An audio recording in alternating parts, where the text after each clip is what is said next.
Assalamualaikum warahmatullahi wabarakatuh. Perkenalkan, nama saya Sukandar, NIM 240 102 0175, program studi PJJ Informatika, mahasiswa Universitas Cyber Asia akan mempresentasikan tugas UAS jaringan wireless dan mobile. Nah, dalam tugas ini ada 6 pertanyaan. Yang pertama, jelaskan cara kerja protokol jaringan yang didesain khusus wireless access network. Berikan salah satu contohnya. Kemudian yang kedua, jelaskan cara mengatasi keterlambatan data atau delay dalam jaringan wireless. Kemudian yang ketiga, jelaskan cara mengolah jaringan wireless supaya dapat menampung user atau klien dalam jumlah yang besar. Yang keempat, jelaskan bagaimana cara mendesain jaringan wireless untuk dapat diakses oleh user atau klien dalam jumlah yang besar dalam lingkup suatu coverage area. Berikan beberapa contoh metode atau teknik yang digunakan. Jelaskan keunggulan dan kelemahan. Yang kelima, jelaskan mekanisme routing jaringan wireless dan berikan contoh algoritma yang digunakan. Yang keenam, jelaskan cara mengekspansi jaringan wireless agar dapat memberikan layanan akses secara lebih luas. Nah, untuk yang pertanyaan pertama, jelaskan cara kerja protokol jaringan yang didesain khusus wireless access network. Berikan salah satu contohnya. Nah, protokol jaringan khusus untuk wireless access network seperti Wi-Fi EY4802.11 bekerja dengan prinsip transmisi data tanpa kabel melalui gelombang radio. Nah, berikut penjelasan singkat tentang cara kerjanya. Yang pertama, access point. Nah, access point adalah perangkat pusat yang memancarkan sinyal radio dan membentuk jaringan nirkabel wireless. Nah, untuk AP ini terhubung ke jaringan kabel ya, ke switch atau router dan mengubah sinyal dari kabel menjadi sinyal radio untuk dipancarkan ke perangkat pengguna. Nah, kemudian ada SSID broadcast. Nah, apa yang menyiarkan SSID? Yaitu nama jaringan agar perangkat seperti laptop, smartphone, tablet, nah, menemukan dan melakukan koneksi ke jaringan tersebut. Kemudian ada yang ketiga, koneksi dan autentifikasi. Nah, perangkat pengguna menampilkan daftar SSID yang terdeteksi di sekitarnya. Nah, saat pengguna memilih SSID, kemudian menginput password jika diperlukan, perangkat akan mengirim permintaan koneksi. Nah, untuk proses autentikasi dilakukan untuk memastikan keamanan, misalkan menggunakan WIP, WPA, atau WPA2 sebagai protokol pengamanan. Yang keempat, ada asosiasi. Setelah autentifikasi berhasil, perangkat pengguna akan berasosiasi dengan akses point sehingga perangkat dapat mengirim dan menerima data jaringan wireless ya. Nah, untuk setiap perangkat mendapatkan alamat IP ya, baik secara otomatis ataupun secara statik atau manual. Kemudian yang kelima, transmisi data. Data dari pengguna dipecah menjadi paket-paket kecil dan dikirim melalui frekuensi radio. Nah, paket tersebut menyertakan alamat tujuan dan pengirim lalu diteruskan ke jaringan kabel atau internet lewat access point. Untuk keamanan, sebagai perlindungan tambahan, protokol seperti WPA2 memberikan enkripsi pada data yang dikirim sehingga komunikasi menjadi lebih aman dari ancaman pencurian data. Nah, untuk contoh protokol 802.11 Wi-Fi ya adalah standar protokol jaringan nirkabel yang digunakan hampir semua perangkat Wi-Fi modern. Nah, berikut beberapa fitur utama. Seperti medium access, fitur utama medium access control MAC address, mengatur media sharing di antar perangkat agar efisien. Ada FHSS, menghindari interferensi dengan sering ganti frekuensi. Kemudian ada DSSS, penyebaran sinyal agar data tetap aman dan efisien. Autentifikasi dan asosiasi proses masuk dan verifikasi perangkat ke jaringan. Kemudian ada keamanan WEP, WPA, WPA2, menjaga integritas dan kerahasiaan data. Nah, dengan protokol ini, perangkat dapat saling terhubung secara nirkabel pada frekuensi 2,4 GHz atau di 5,2 atau di 5 dan memperoleh berbagai kecepatan data tergantung standar yang digunakan. Nah, untuk pertanyaan yang kedua, jelaskan cara mengatasi keterlambatan data atau delay dalam jaringan wireless. Nah, untuk cara mengatasi keterlambatan delay data dalam jaringan wireless, keterlambatan data atau delay dalam jaringan wireless sering dialami pengguna, terutama saat jaringan ramai atau ada banyak gangguan berikut beberapa cara efektif menguranginya. Yang pertama, meminimalkan interferensi sinyal. Nah, letakkan router di tempat terbuka dan bebas dari penghalang. Yang kedua, untuk poin dua, jauhkan router dari perangkat elektronik lainnya. Kemudian pilih kanal frekuensi PV yang lebih sepi untuk mengurangi interferensi dengan jaringan yang lain. Kemudian yang kedua, poin dua, kurangi jumlah perangkat yang terhubung. Nah, biasanya batasi jumlah perangkat yang terhubung ke jaringan secara bersamaan, terutama saat melakukan aktivitas yang membutuhkan bandwidth besar seperti streaming atau gaming. Matikan koneksi perangkat yang tidak sedang digunakan agar bandwidth lebih tersedia untuk perangkat utama. Ketiga, gunakan perangkat dan teknologi terkini. Nah, upgrade router ke model yang terbaru, misalkan yang sudah mendukung Wi-Fi 5 atau Wi-Fi 6, ya, karena keduanya memiliki kapasitas dan kecepatan transmisi data yang lebih tinggi. Nah, pastikan firmware router selalu diperbarui untuk mendapatkan perform dan keamanan maksimal. Kemudian aktifkan QoS. Aktifkan QoS pada router untuk memprioritaskan lalu lintas data penting seperti video call, lain-lain. Nah, dengan QoS ini, router memberikan bandwidth yang cukup untuk aplikasi prioritas sehingga delay dapat dikurangi. Kemudian yang kelima, gunakan frekuensi 5,5 GHz. Nah, jika pilih jaringan WiFi dengan frekuensi 5 GHz jika tersedia. Kemudian yang keenam, manfaatkan repeater atau WiFi extender. Nah, untuk area yang sinyalnya lemah atau sering delay, pasang WiFi extender atau repeater itu bisa digunakan. Kemudian yang ketujuh, atur penempatan router. Nah, tempat router di posisi tengah rumah atau kantor dapat pada tempat yang tinggi agar distribusinya lebih merata. Optimalkan jaringan dengan pengelolaan trafik. Nah, hindari aktivitas berat saat bersamaan seperti unduh, upload file besar agar tidak terjadi penumpukan trafik. Nah, gunakan DNS server yang lebih cepat. Yang kesembilan, jika diperlukan, gunakan kabel Ethernet untuk perangkat yang mendukung dan membutuhkan latensi rendah. Dengan menerapkan langkah-langkah di atas, delay dalam jaringan wireless bisa diminimalisasi sehingga pengalaman pengguna internet menjadi lebih lancar dan responsif. Nah, untuk pertanyaan ketiga, jelaskan cara memulai jaringan wireless supaya dapat menampung user atau klien dalam jumlah yang besar. Mengelola jaringan wireless supaya bisa menampung jumlah pengguna yang besar membutuhkan perencanaan perangkat yang tepat serta pengaturan kapasitas yang matang. Nah, berikut langkah-langkah best practice-nya. Yang pertama, langkah perencanaan kapasitas dan analisis kebutuhan. Di antaranya, lakukan analisis jumlah maksimum pengguna yang diperkirakan akan terkoneksi. Kemudian, itulah kebutuhan bandwidth pengguna sesuai dengan aplikasi yang digunakan. Rencanakan tumbuhan pengguna di masa depan agar jaringan tetap andal, tidak mudah overload. Yang kedua, penempatan akses point. Tempatkan AP di titik-titik strategis sehingga jangkauan sinyal merata. Gunakan lebih banyak akses point. Nah, kemudian pastikan setiap pengguna dapat melihat beberapa akses point sekaligus untuk mendukung load balancing otomatis. Yang ketiga, gunakan akses point tipe high density dan standar terkini. Pilih akses point dengan dukungan standar terbaru Wi-Fi 6 karena mampu menangani lebih banyak klien, memberikan efisiensi seluruh yang lebih baik.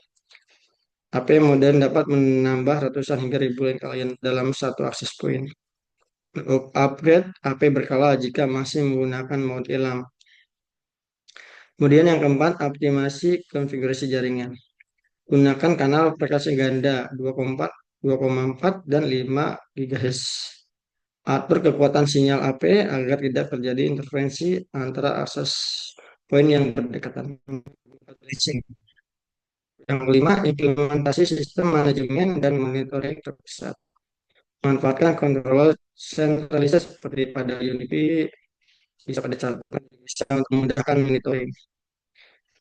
Monitoring terpusat memudahkan identifikasi ASPN yang terlalu penuh. Nah, pengelolaan IP address dan DHCP. Perluas tentang DHCP agar cukup mampu masuk menampung seluruh klien. Nah, bisa juga menggunakan VLAN antara IP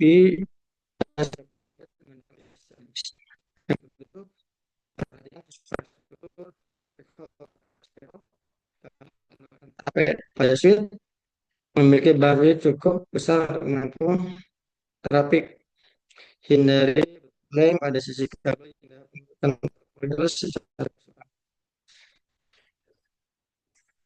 delapan. Lakukan set survei dan uji kepadatan.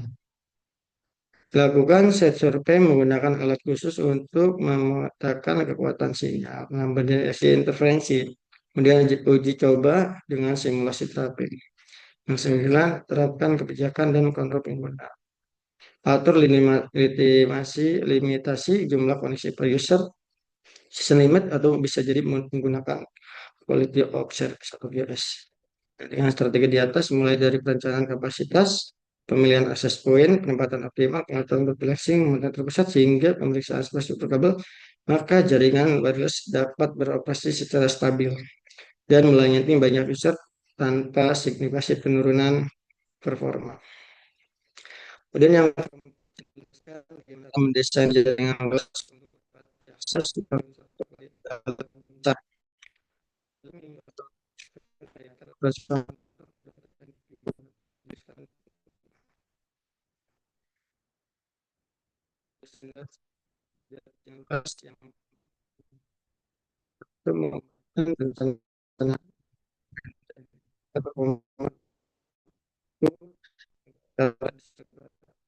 yang beserta contoh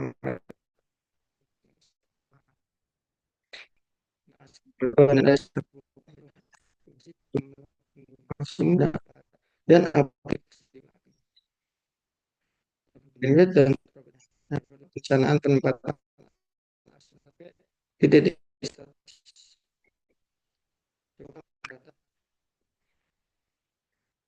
menggunakan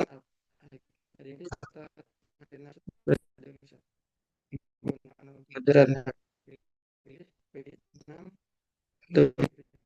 banyak layan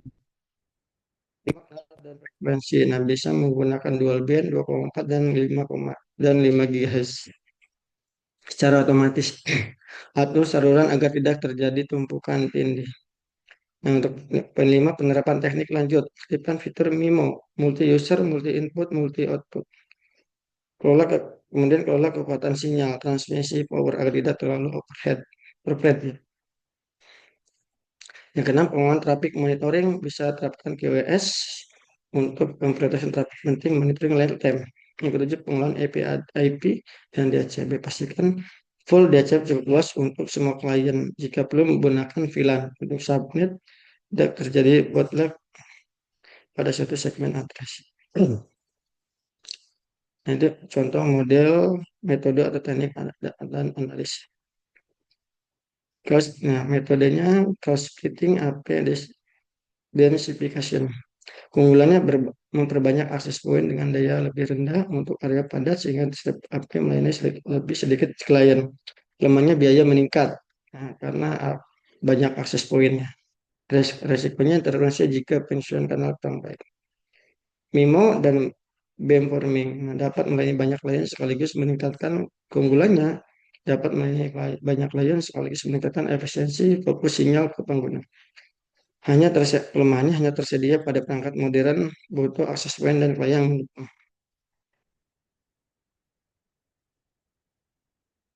Kemudian band steering dan dual membagi beban klien antara 2,4 dan 5 GHz, mengurangi keunggulannya mengurangi kemacetan di salah satu band. Nah, kelemahannya perangkat lama tidak mendukung 5 GHz. Optimasi kemudian metode optimasi kanal dan power. Keunggulannya mengurangi interferensi antara akses point, performa lebih stabil dan pengguna bisa roaming lancar. Untuk kelemahannya penyetelan rumit serta perlu set survei yang presisi untuk hasil maksimal.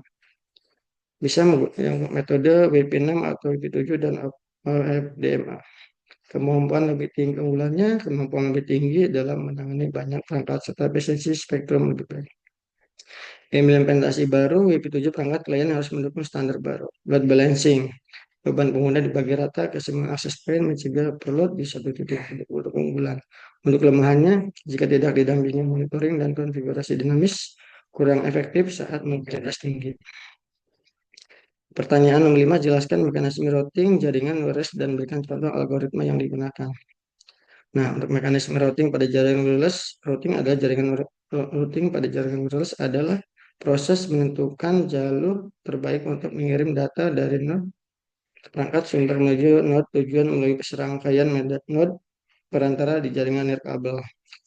Mekanisme routing sangat penting untuk memastikan data terkirim secara efisien, cepat, dan handal, apalagi pada jaringan yang topologinya dapat berubah-ubah seperti wireless mesh atau mobile ad hoc network. Cara kerja routing di jaringan wireless. Nah, berikut. Yang pertama, pengumpulan informasi topologi. Nah, router atau node jaringan mengumpulkan informasi tentang kondisi topologi jaringan seperti letak node, status link, dan kapasitas jalur. Penentuan jalur terbaik. Nah, algoritma routing digunakan untuk menentukan rute terpendek atau paling efisien berdasarkan informasi yang diperoleh. Untuk pengiriman data, setelah route dipilih, data dikirim dari sumber ke tujuan melalui node perantara yang telah ditentukan. Penyesuaian jalur. Nah, jika terdapat perubahan topologi, proses pemilihan ulang jalur akan dilakukan secara otomatis untuk menjaga konektivitas dan efisiensi pengiriman data. Nah, ini untuk jenis-jenis algoritma routing dan contohnya. Untuk algoritma routing adaptif, dinamis, algoritma adaptif dapat menyesuaikan jalur sesuai perubahan kondisi jaringan secara real time. Contohnya algoritma dalam kategori ini antara lain Distance Factory Routing, misalnya RIP. Kemudian RIP. Nah, contoh routing menggunakan RIP, algoritma Bellman-Ford untuk pemilihan jarak terdekat. Yang kedua, bisa misal menggunakan OSVF atau LSR. Nah, step routing mengumpulkan informasi jaringan secara lengkap dan membangun peta topologi terpadu. Kemudian bisa menggunakan dynamic source routing khusus pada jaringan ad hoc dibangun sesuai permintaan, on demand, efisiensi untuk jaringan mobile yang topologi sering berubah. Kemudian yang kedua, algoritma routing non-adaptif atau statis. Nah, untuk algoritma non-adaptif tidak menyesuaikan jalur berdasarkan kondisi jaringan saat ini, melainkan jalur ditentukan sejak awal atau secara manual, seperti static routing. Jadi sudah dikonfigurasi secara manual oleh admin sehingga tidak berubah selama jaringan tidak berubah. Flooding, setiap paket data dikirim ke semua node datangnya tanpa menghiraukan tujuan. Meski sederhana, metode ini efisiensi untuk jaringan besar karena menyebabkan duplikasi dan koneksi. Kemudian kita ke pertanyaan nomor 6. Jelaskan cara mengekspansi jaringan wireless agar dapat memberikan layanan akses secara lebih luas. Nah, untuk mengekspansi jaringan wireless adalah upaya untuk memperluas jangkauan sinyal serta meningkatkan kualitas dan kapasitas layanan akses data. Berikut langkah-langkah praktis dan strategis untuk memperluas jaringan wireless. Yang pertama, penambahan akses point. Nah, petakan akses point tambahan di area yang sebelumnya tidak mendapatkan sinyal. Survei lokasi, pilih AP dengan menggunakan teknologi terbaru seperti Wi-Fi 6 atau jangkauan yang lebih luas. Nah, penerapan wireless. Yang kedua, penerapan wireless mesh network.